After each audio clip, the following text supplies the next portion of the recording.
नमस्कार मु गोपाल मोर YouTube channel मीठा मीठा गप को आपन को स्वागत। यही चैनल रे आपन प्रतिदिन एक नुआ गप पाई परिबे जहां आपन को जीवन को सुंदर और सुशील करि परिबो। हां आपन आगरु जदि मो चैनल को सब्सक्राइब करना हंती तबे तळे दिया जायथिबा लाल रंगर सब्सक्राइब बटन को छुई दियंतु एवं पर बेल आइकन को दबाई दियंतु जहां द्वारा आपन मोर नुआ नुआ गपर इन्फॉर्मेशन पाई परिबे। एक फल दुकान रे जने व्यक्ति ठिया होइथिले। से कदली दाम पचारले। दुकानी कहला डजन 50 टंका। से एप्पल दाम पचारले। दुकानी कहले केजी 200 टंका। सेही समय रे एक बुढ़ी लोक सेही दुकान को आसिला एवं कहला कदली केते टंका। दुकानी जन कहला डजन 10 टंका। से पुणी पचारला सेउ केमती देउछ। दुकानी कहला केजी 50 टंका। महिला जनक निज थळीरु किछि टंका बाहर कले किछि कम परिमाण रो फल नै सेठारु चली गले। पाखरे थिला जे व्यक्ति जनक से आश्चर्य होई दुकान को पचारला एबे एबे आपण मते कहले कदली डजन 50 टंका एवं एप्पल केजी 200 टंका। आपण एही महिला एते कम दाम कहले काहेकि। दुकान जनक कहले साहेब एही बुद्ध महिलांकर दुनिया रे केही नाहंती। से मो दुकान को प्राय सब बेले आसे।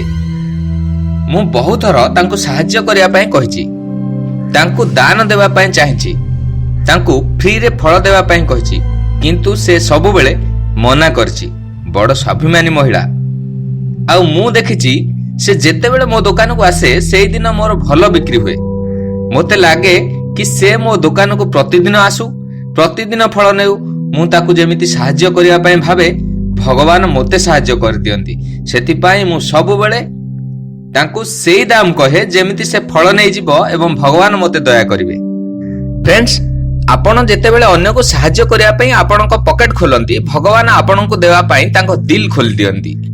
जणे भलो लोक पाखरे धन थिले 100 जण लोक उपकृत होंती किंतु जणे खराब लोक पाखरे धन थिले कहार भी भलो हेबनी। फ्रेंड्स यूरोप रो एक रेस्टोरेंट कथा मु सुनिची। जेते बेले से रेस्टोरेंट को कोनोसी व्यक्ति कॉफी पीबा पय आसे से दुईटी कॉफी ऑर्डर करे। गोटिए ता पय एवं आउ गोटिए अन्य पय। से दुईटी कॉफी रो पैसा दिए। गोटिए पिए एवं अन्यटीर पेड स्टिकर कांथरे चिपकाई दिए। किछि समय पर गरीब लोक माने आसंती एवं सेही स्टिकर को देई कॉफी पी चल जाती। एही सिस्टम कॉफी रे चाहा रे पिज्जा रे सबुथिरे थाए। निज पाई नियंती एवं अन्यटी अन्य जणे अजणा व्यक्ति को दान कर दियंती। मु धन्यवाद देउछि सेही देशर मानसिकता को। मु धन्यवाद देउछि सेही व्यक्ति को जहांकर एपरि चिंताधारा अछि। जदि भगवान आपण को सामर्थ्यवान बनाइछंती जहा भी हो दान करंतु। फ्रेंड्स जीवन रे केबे भी रिटायरमेंट होंतु नाही। जदि आपण को लागे मो पाखरे बहुत धन अछि आ दरकार नाही मु शांति रे बंची जीवी ता पर ठारू जहा कमाइबे दुनिया पई कमांतु। सेही लोक मानक पई कमांतु जेउ माने आपण को भली भाग्यवान नहंती। बिल गेट्स वारेन बुफे एमानंकर प्रति मिनिट रे कोटी कोटी टंका कमाई थांती। से माने रोजगार करबा छाडी नाहंती।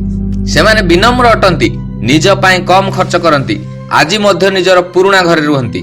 आजि मध्य साधारण गाड़ी रे जांती। आजि मध्य लोएस्ट लग्जरियस जीवन यापन करंती किंतु से माने कमांती कारण से माने दुनिया को बदलाइबा को निश्चित करछंती। के मलेरिया को हटाइबा पई के एड्स को हटाइबा पई के पोलियो को हटाइबा पई निश्चित करछंती तो के प्रकृति को बंचाइबा पई मध्य निश्चित करछंती। तेणु जदि आपण रोजगार क्षम अछंती केबे भी रिटायरमेंट होंतु नाही। जीवन रो शेष निश्वास पर्यंत कमांतु सेही लोक मानक पई जेउ माने आपनक भली भाग्यशाली नहंती। आज ही शपथ करंतु एवं दान करंतु। केतेबेले पर्यंत हाथ सीधा कर रखिथिबे हाथ को उल्टा करंतु। केतेबेले मंदिर रे मागुछंती केतेबेले मस्जिद रे केतेबेले गुरुद्वार रे मागुछंती तो केतेबेले आउ कोठी मागुछंती।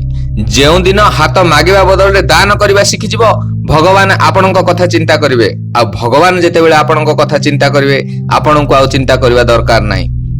एही वीडियो को आपण समस्तक पाखरे पहुंचांतु शेयर करंतु लाइक करंतु। जदि एही वीडियो माध्यम रे लोक माने दान करबा सिखि जानती सेही दानर किछि भाग पुण्य आपण मध्य पाइबे एवं किछि भाग पुण्य मु मध्य पाइबे। आसंतु मिलिमिशि एक सुंदर दुनिया बनाइबा। धन्यवाद।